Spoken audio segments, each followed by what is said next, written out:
tau are 1 to 1. Okay, so if both the functions are onto, then the composition is also onto. If both of them are 1 to 1, then the composition is also 1 to 1. So that's what we have to prove.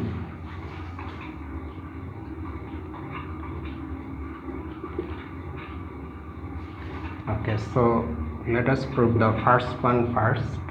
We have to prove that sigma composition tau is onto. That means, see, sigma composition tau is a mapping from S to U. So any element, if we choose an element in U arbitrarily, then that should be the image of some element in S under sigma composition tau by the definition of onto-ness. So let U belonging to U be any element. Since tau is onto, there exists an element T belonging to T such that U is equal to T tau. This comes from the fact that tau is onto. But now note that T is an element in T, which is the second set in sigma, and sigma is onto. So for this T, this T will be the image of some element in S under sigma. Also, since T belongs to T and sigma is onto,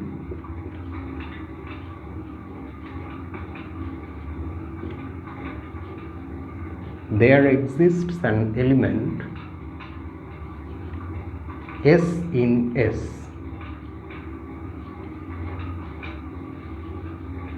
such that T is equal to S sigma.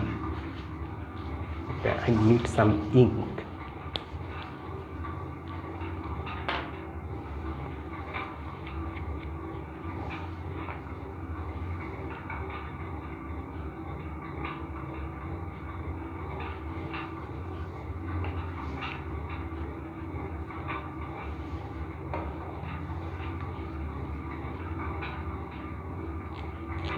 Now we are going to use these two equations together. Hence, U is equal to T tau, and in place of T we can write S sigma. So this is equal to S sigma composition tau. So here we have it. We have realized U as the image of this element S in S under the function sigma composition tau. So that's why the composition is onto.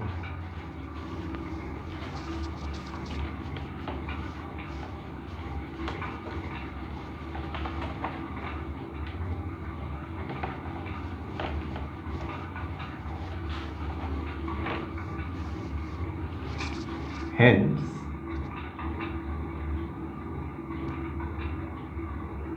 this is onto. Then we move to the second one. Here we have to prove that this is 1 to 1 if both of them are. So let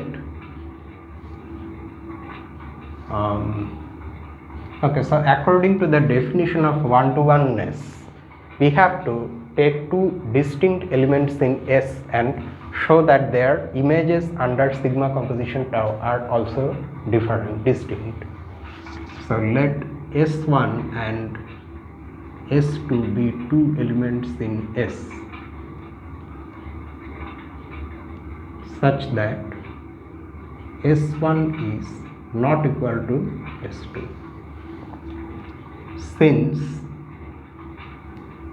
sigma is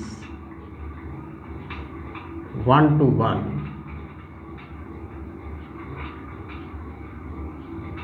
we have S1 sigma not equal to S2 sigma. This comes from the one-to-oneness of sigma. Now,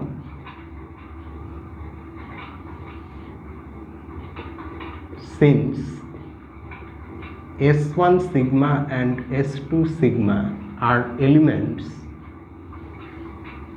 in T, because sigma maps S into T and they are not equal. This and further one more fact is that now tau is also 1 to 1.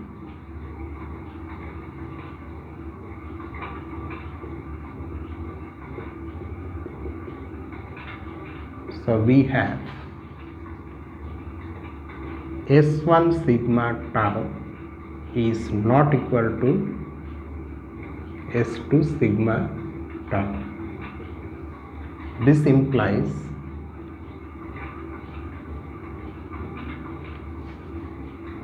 S1, this part is S1 sigma composition tau and the right hand side is S2 sigma composition tau. So here we have it. We have taken two distinct elements in the domain of sigma composition tau and their images turned out to be distinct. So this function, this composition is 1 to 1. Hence,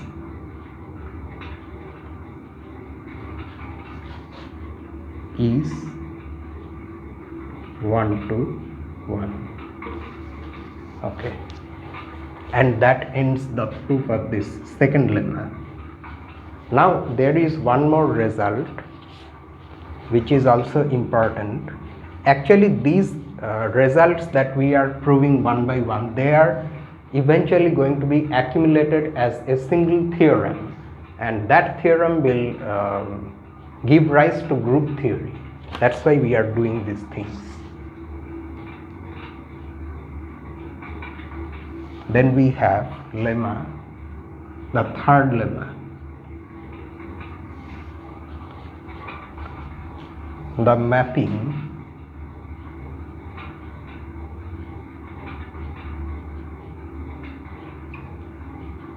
sigma from S to T is a 1 to 1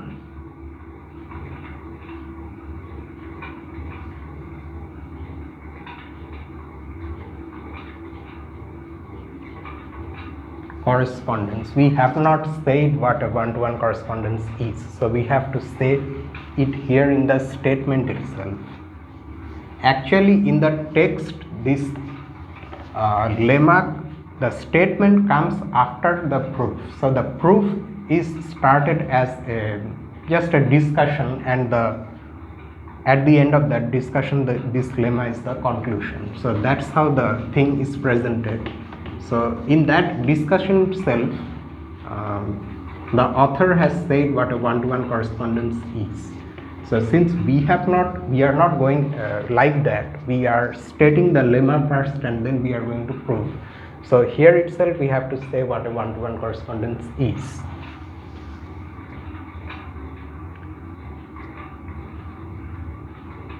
A mapping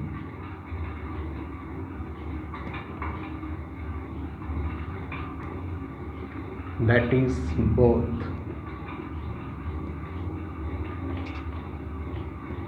one-to-one and onto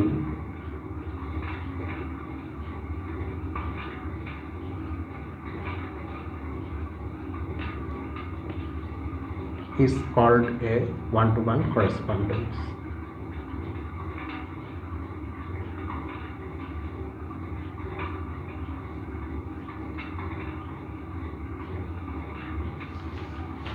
Okay, the mapping sigma from S to T is a one-to-one correspondence if and only if or we can also say one-to-one correspondence between S and T.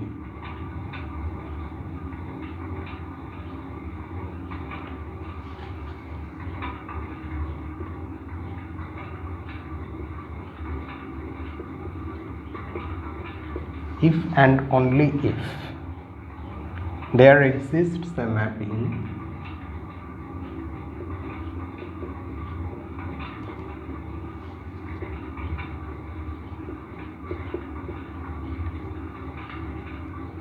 mu from T to S, this is the opposite. Here we have from S to T, mu is from T to S, such that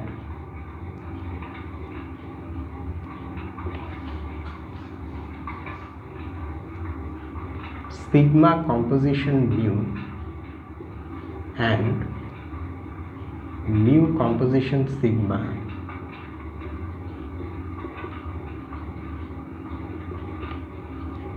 are the identity mappings on, sigma composition mu maps S to S on S and T respectively.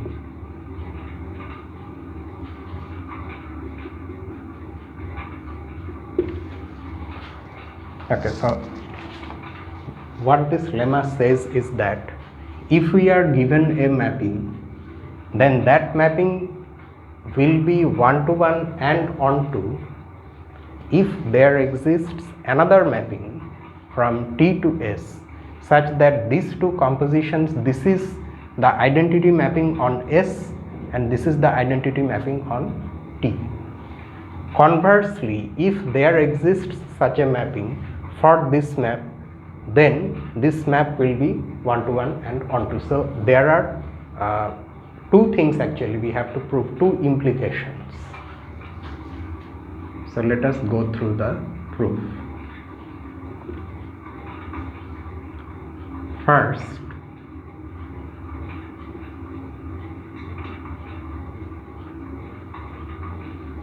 we assume that sigma from S to T is a one-to-one correspondence.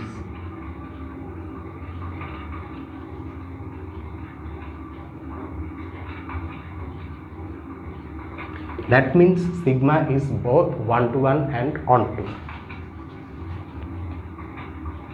Let T belonging to T be any element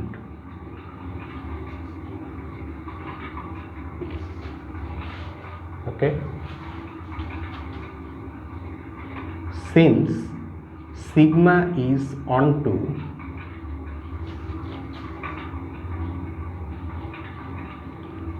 there exists, so that means sigma, since sigma is onto, T will be the image of some element in S under sigma.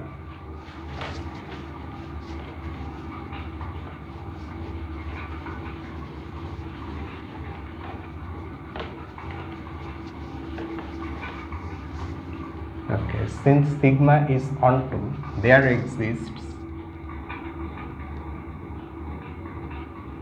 an element S belonging to S such that T is equal to S sigma. T is the image of S under sigma. The existence of S is coming from the fact that sigma is onto. Now we are going to use the fact that sigma is one-to-one to conclude that this S has to be unique. Next, since sigma is one-to-one, this element S is unique, because if there is an element S prime, say in S, such that S prime is not equal to S and S prime sigma is equal to S sigma is equal to T, then sigma would not be 1 to 1.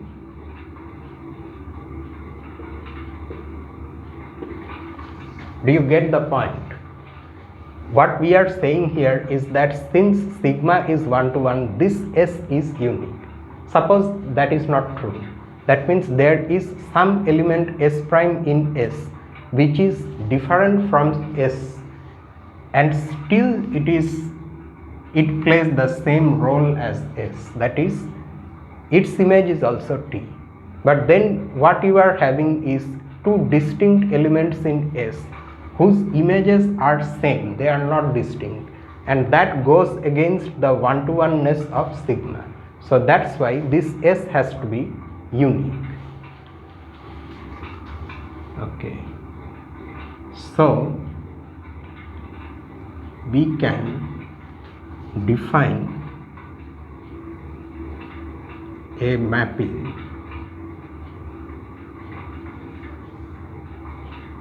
mu from T to S by T mu equal to S, where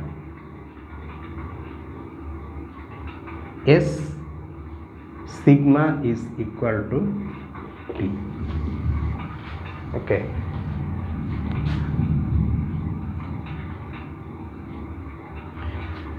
Now this map is well defined, because if we choose any element of T, the power is gone anyway.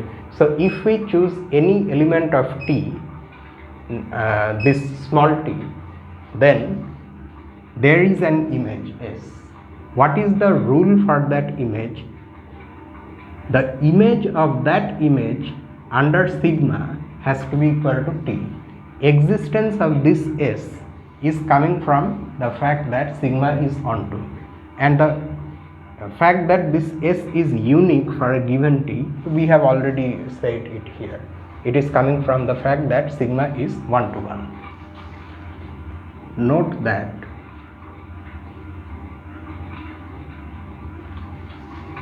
mu is well defined,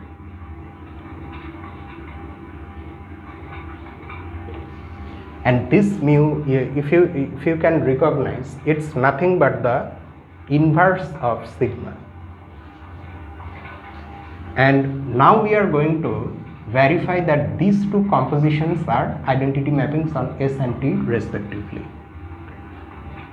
So that will complete one part of the proof.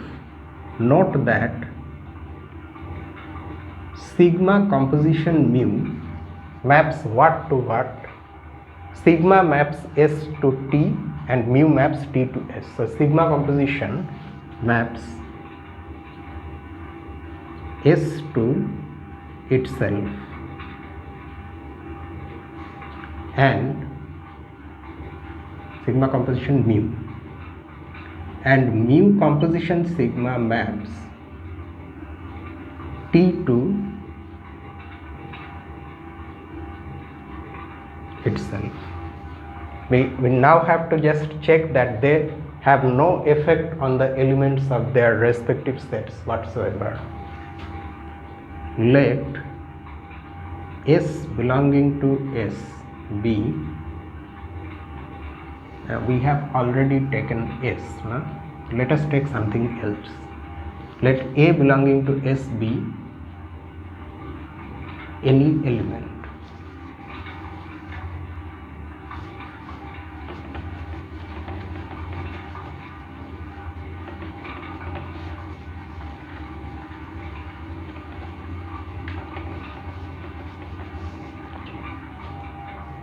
Okay. Let B be the element A sigma, which is an element in T. Okay, so here we are just we can calculate A sigma and it will be some element in T. That element we are just giving it a name B. Okay, that's why I have written this colon. The definition of B is A sigma, or the meaning of B is A sigma. Then according to our definition of this map, mu, whenever I have S sigma equal to T, T mu will be equal to S. So now I have A sigma equal to B, so B mu will be equal to A. Okay, so that is coming from the definition of mu. Hence, A sigma composition mu is equal to A sigma mu. Now A sigma is B and B mu is again equal to A. So we have started with any element of S and we have ended up with that same thing. So this mapping is nothing but the identity mapping on S. So sigma composition mu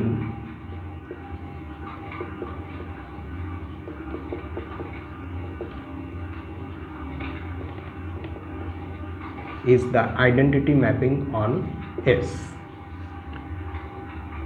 Next, we prove that mu composition sigma is the identity mapping on T. We have already seen that it maps T to itself. So we just have to show that it has no effect on any element of T. Let C belonging to T be any element. Let D equal to C tau. Oh, sorry, we don't have tau. Sorry. D equal to C mu. Since C is an element of T and mu maps T to S, so D is equal to C mu. But then by the note that since C mu will belong to S, so D is in S, but then by the definition of mu, we have D sigma is equal to C, because only when that happens we have this, and conversely. Now C of I am prone to writing tau again and again. Mu composition sigma is equal to C mu sigma. Now what is C mu? C mu is D and D sigma is C. So here also we get the same thing, identity. Hence mu composition sigma is the identity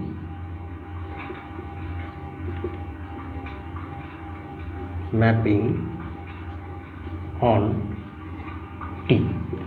So this is the first part of the proof.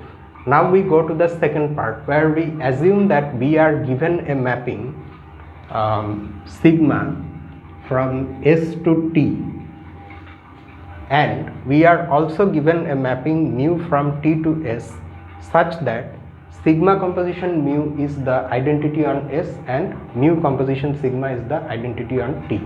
From that information alone, we have to prove that sigma is 1-to-1 and onto. Okay, so we start with a new paragraph. Now assume that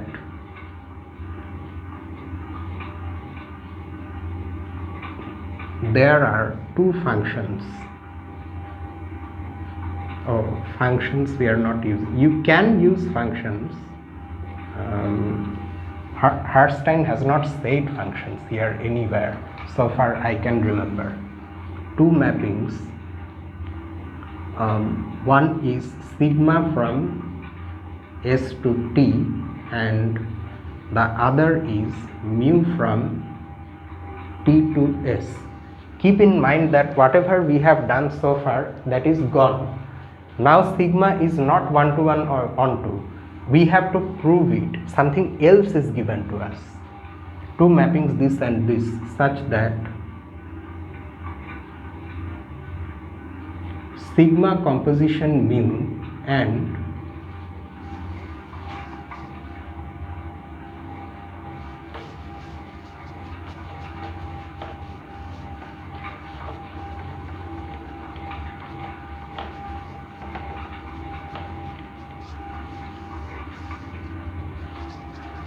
mu composition sigma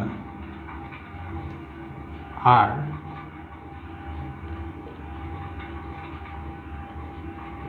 the identity mappings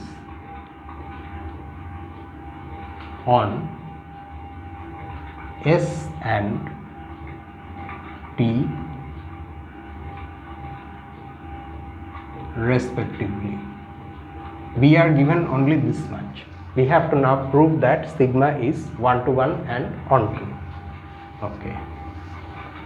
So for onto-ness, what we should do, we should take an element in T, and we have to prove that there is an element in S whose image is that element under sigma.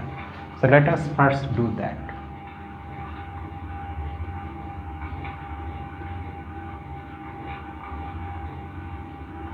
We first prove that sigma is onto. So what can we take? Let us take alpha or say beta. Let beta belonging to T be any element.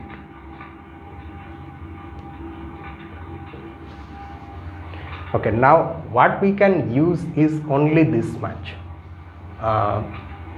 Mu composition sigma is the identity mapping on T, and beta is an element in T.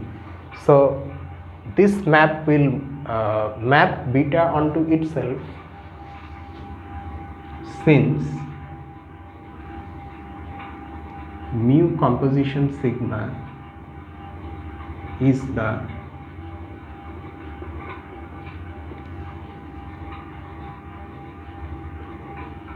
identity mapping on T. We have beta is equal to beta mu composition sigma, because that's what an identity map does. It does not change anything.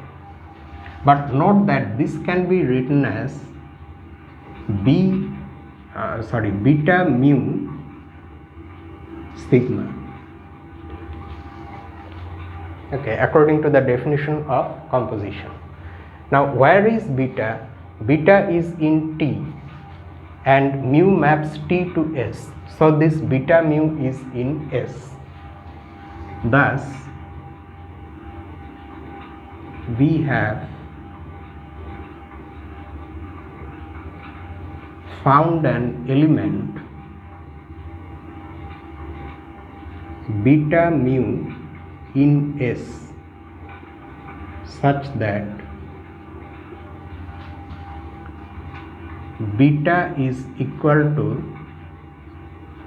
beta mu sigma. That means any element in T is the sigma image of some element in S, and that tells us that sigma is onto. Hence sigma is onto. So we have proved that sigma is onto. Next,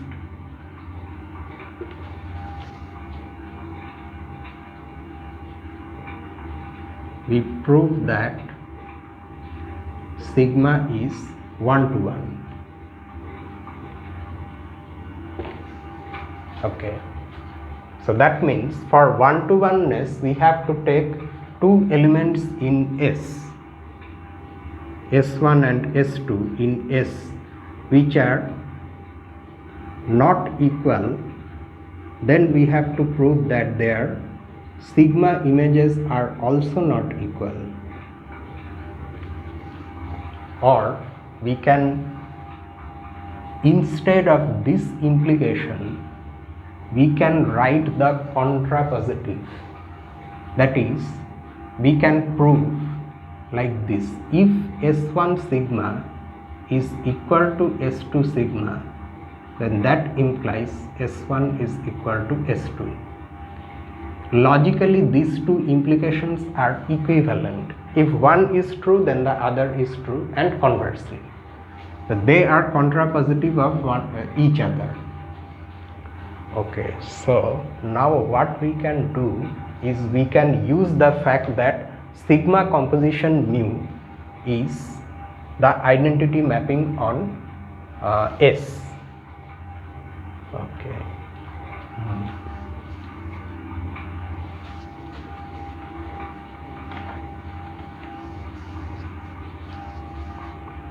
So let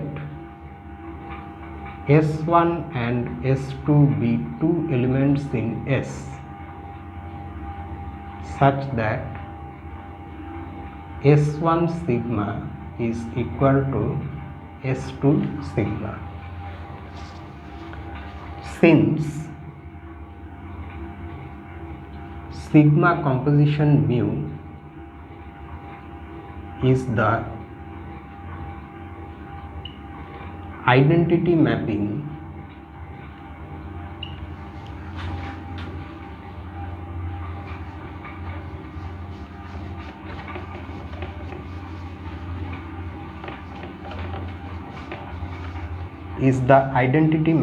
on S, we have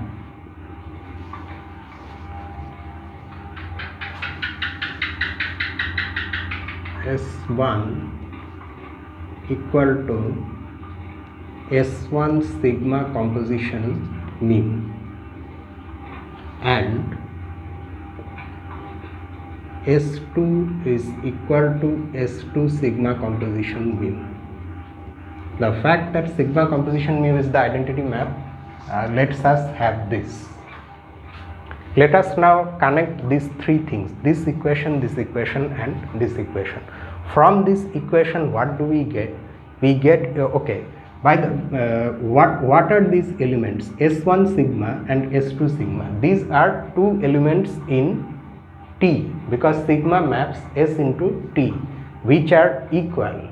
So their mu images should also be equal, because mu maps T into S. Otherwise, mu will not be well defined. Since S1 sigma comma S2 sigma belong to T and mu maps T to S, or this function is well defined,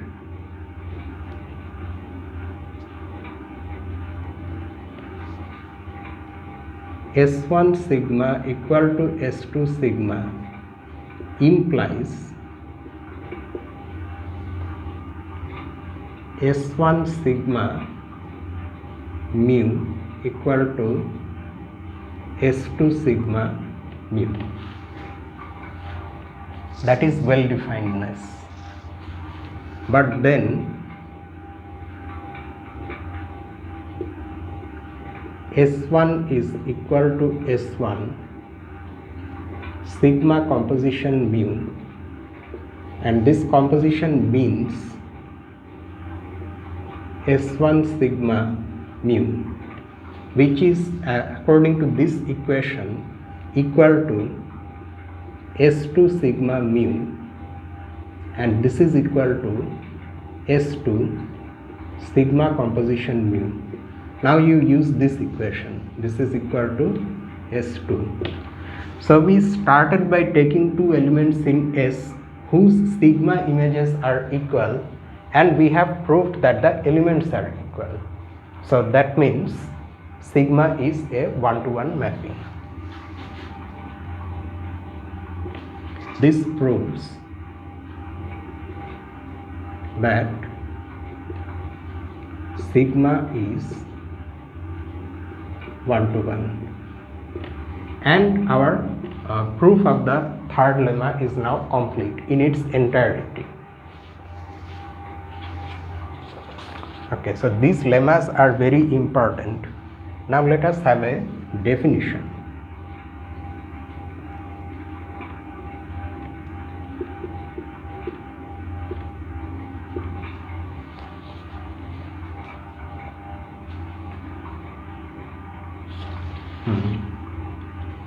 If S is a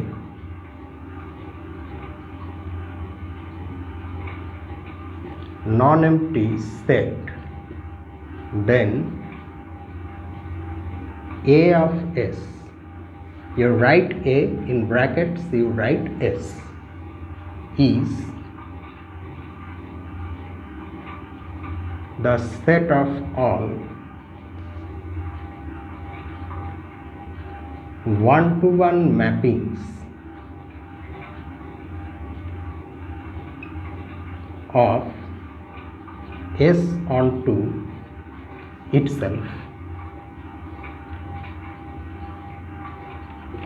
That is, A of S consists of mappings which look like this.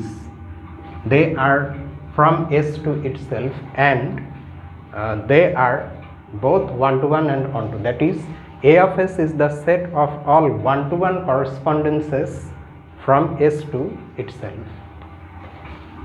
and this A of